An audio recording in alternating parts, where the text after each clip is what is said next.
I was working out in the gym, and as often I do, I was on Twitter in between sets and reading about somebody else doing something about the history of philosophy. I don't remember the exact tweet that they had. And then I thought it would be kind of funny to put a little query about terrible takes on the history of philosophy. So I did this tweet that you can see right here. Let's say I was going to write a history of philosophy. As all of you know, in the book market these days, you need a novel, fresh perspective. So what sort of shtick should I do? Only silly, unfeasible, and terrible takes will be entertained. And I got a number of responses on Twitter. It started taking off.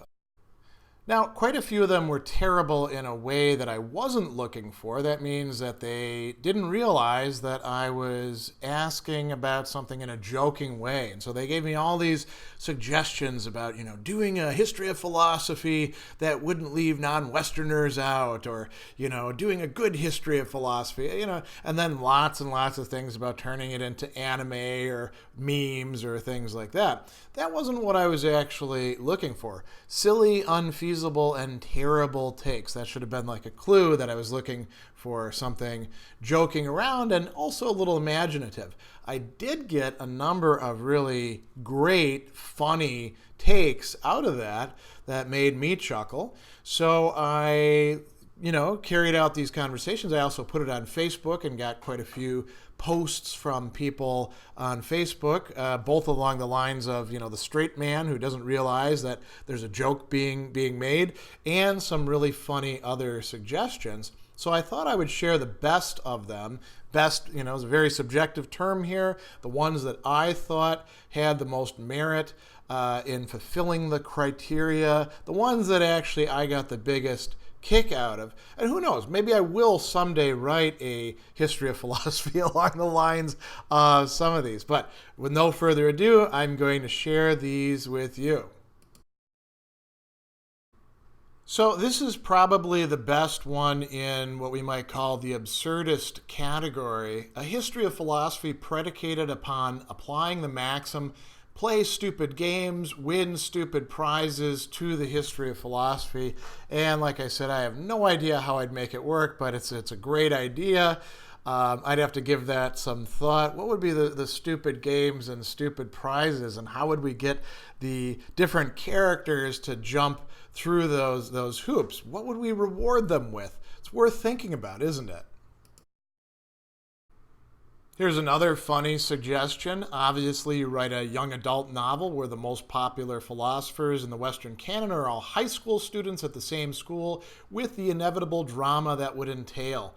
I can already imagine scenes where Nietzsche tries to convince everyone in the lunch hall to only eat fruit for the rest of their lives, only to be interrupted by Diogenes holding a tomato and saying, "Behold the fruit." Obviously, the reference there is to Diogenes plucking a chicken and saying, "Behold a man," because, human being had been defined as featherless biped. So this suggestion is indeed, quite a bit more workable and complete. I'm not sure that I would be the one to actually pull that off, because I can't picture myself as a young adult novelist, right? But it'd be interesting to think about who fits into what cliques, or who's the loner in the corner.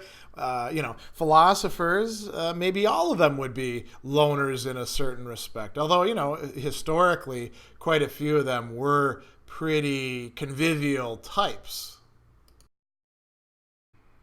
Here's another good one that made me chuckle quite a bit. Why does everyone hate me? Philosophy, friends, and life decisions. Now, I'm not sure how that would be a history of philosophy, but, there might be some way we could make that work.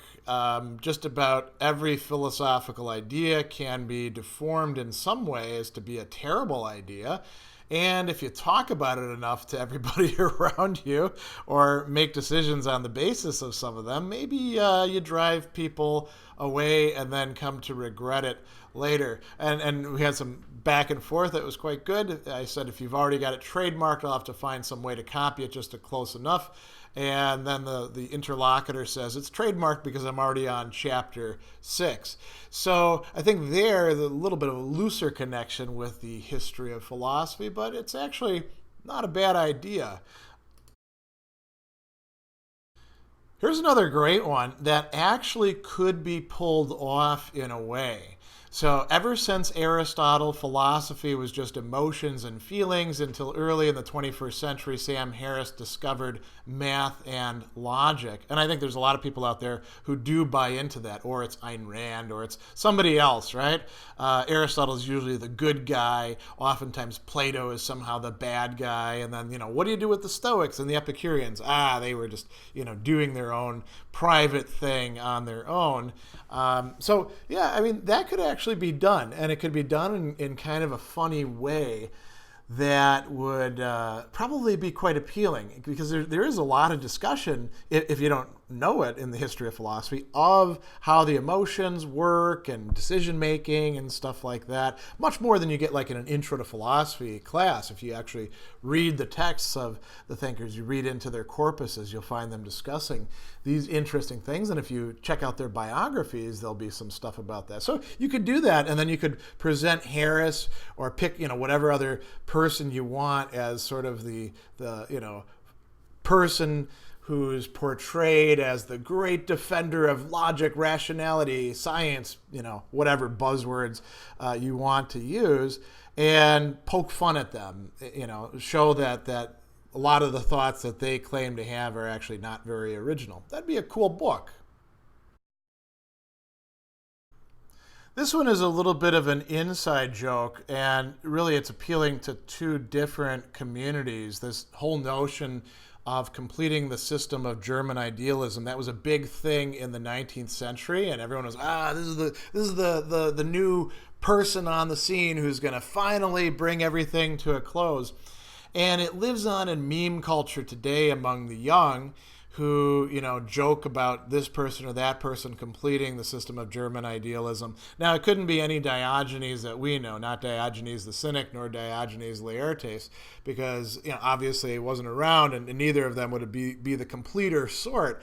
And then, like I said, nobody ever completes it. It's the MacGuffin of philosophy. This notion of coming up with the final system. You could actually do a lot of playing around with that idea, and I think that could make for a funny history of philosophy. This is another great one. I particularly like this. The entire work is just one passage by Plato in quotes and 400 pages of footnotes. Now, why would you do that? Because Alfred North Whitehead said that the safest way to describe philosophy is a series of footnotes to Plato. So we'd start with Whitehead's own reference to that, and then just keep on going. Imagine a book like that. You'd get it, and we'd probably have to put the footnotes in really, really small print, so you can't even read them unless you've got not a microscope, a magnifying glass, and it'd be an incredibly frustrating book to read. Maybe we do it with the paper that's super thin as well. And here's another funny suggestion, or at least I find it pretty funny. A lot of people might find it incredibly frustrating if they encountered it, right? Do a history of philosophy without naming a single philosopher. You say, well, there's this guy, and he said these things, and then there was another person, and they said this and that. And I wrote, well, that's almost what Hegel's doing in the Phenomenology. If you ever read the Phenomenology of Spirit, it sure helps to know the history of philosophy before you get into it, because he doesn't name names except like Diderot, for example. So yeah, that could actually be quite a funny suggestion. So here's a person giving me a bunch of suggestions, and I thought, one was actually quite good. What would a stand-up comedy show take on philosophy look like? And so you'd have to imagine, like, what would a stand-up comedy history of philosophy with all these different characters? I mean, would they be doing the comedy themselves, presenting their ideas, or would I have to come up with little shticks and jokes about each of them? I'm sure it could be done. I don't know that I'm the person who could actually pull it off. but I think it's kind of an interesting and funny project to suggest. So this was a funny exchange that I had here. Present the entire history of philosophy as a necessary teleological progression with your very own philosophy as its culmination. I don't doubt that, many of my colleagues would love to do something like that because it would be so cool if they were at the center of everything. And I don't know, maybe I had some pretensions of doing that, decades ago, but I don't actually remember those. And so I wrote, well, that's been done. Lots of philosophers have said, I'm the one who's finally brought it together.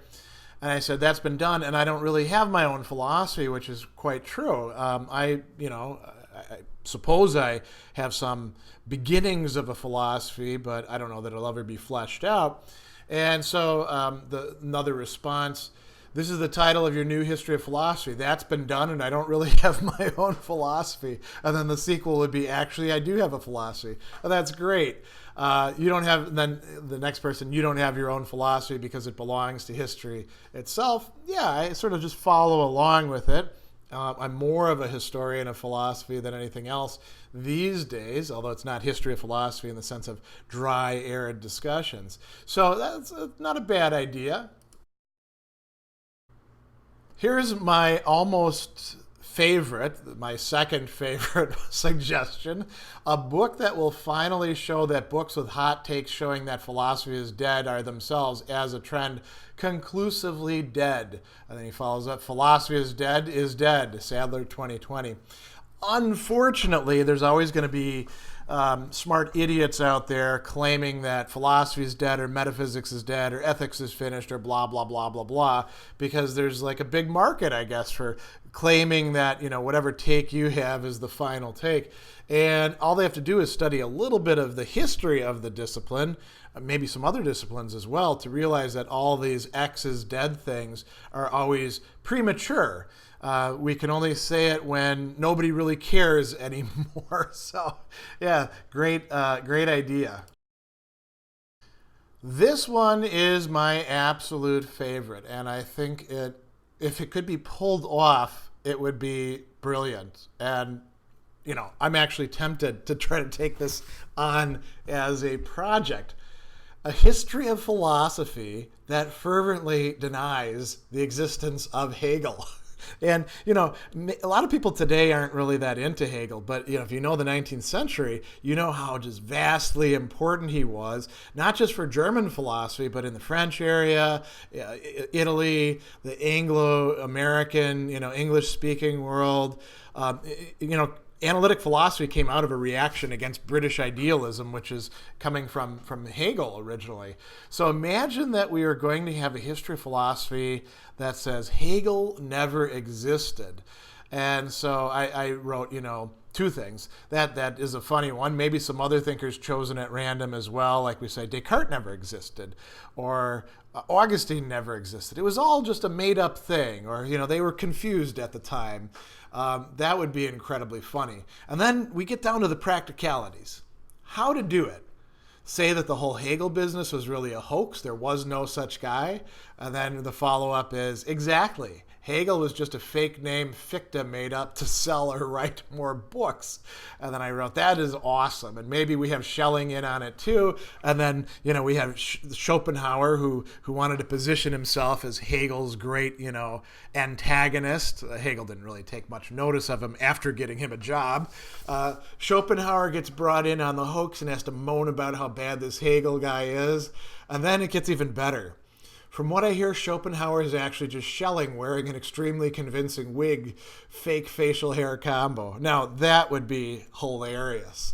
I don't know that I have the chops to actually pull it off, but wouldn't that be a brilliant piece of philosophical satire? I mean, that would be worthy of Lucian of Samosata. If you don't know him, he was the great satirical writer who managed to go after pretty much every school of ancient philosophy back in his own time. Just a very funny guy. somebody who is well worth reading. So this is just a really great idea. I was so happy to get these funny suggestions, and this one really caps it. What was originally just sort of a joking throwaway tweet actually wound up coming up with some pretty cool ideas. I don't know that I'll ever have the time to do any of these, but I think some of them could actually be quite worthwhile. Not that they'd actually contribute much to our understanding of the history of philosophy, but there's plenty of other people doing that work already. I think there's room for joking around and comedy and humor. And so, I know they sort of brightened up my day reading through them. I got a lot of good laughs out of some of them, especially that last one with the Hegel idea. And hopefully you have gotten a kick out of that as well.